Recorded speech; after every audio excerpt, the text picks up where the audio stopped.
join us for another autocar drag race. This time it is supercar versus superbike.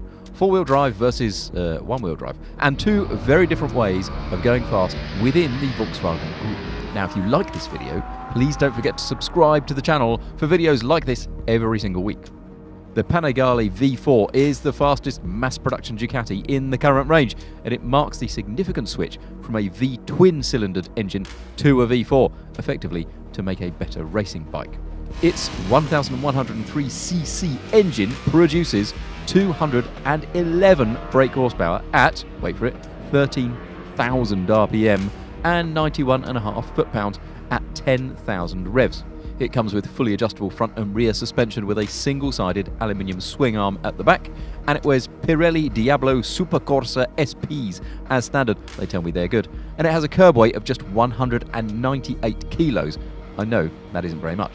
What really stands out about this bike though is how technologically advanced it is. The 6-speed gearbox comes with Ducati quick shift, meaning you can keep the throttle pinned through upshifts. It comes with wheelie control too, so flat upshifts won't throw you off the back. It has various ride modes and power settings, but most importantly for this test, it has launch control.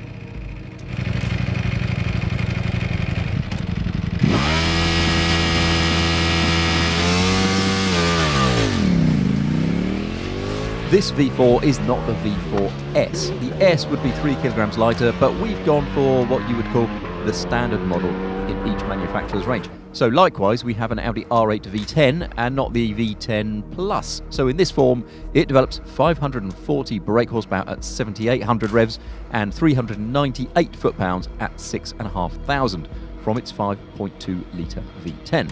The R8 weighs 1,640 kilos, so putting somebody inside it makes less of a difference than it does on the motorbike. But it also has launch control.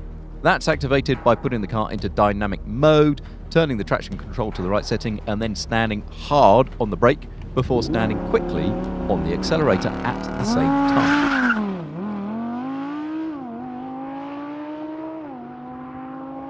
So here it goes.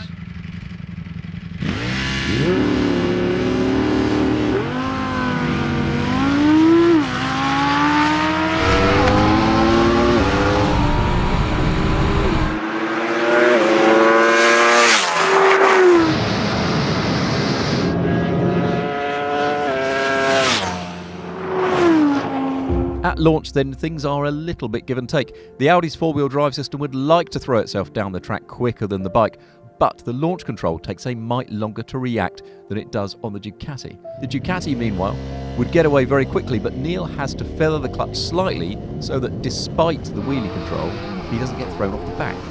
And once the Panigale hooks up, it is a comprehensive victory for the motorcycle.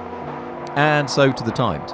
The Audi R8 does 0 to 60 miles an hour in 3.43 seconds and 100 in 7.72.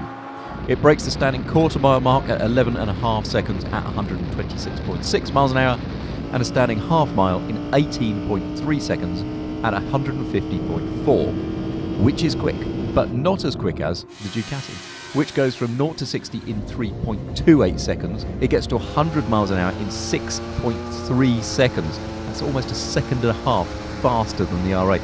It'll do a standing quarter in 10.84 seconds at 142 miles an hour and a standing half mile in 16.46. But we carried on beyond the half mile. Well, I mean, Neil did because he's braver than I am. Up to and beyond 186 miles an hour, where the speedo on the Ducati goes blank. Now, there's a reason for that. When Suzuki launched the Hayabusa in 1999, it exceeded 310 kilometers an hour, that's 190 miles an hour, and fears of a European or regulatory crackdown led motorcycle manufacturers to kind of agree with each other that they wouldn't make anything that went any faster than 300 kph, which is 186, except that you'll note the Ducati is still accelerating and there's about 1200 RPM still to go.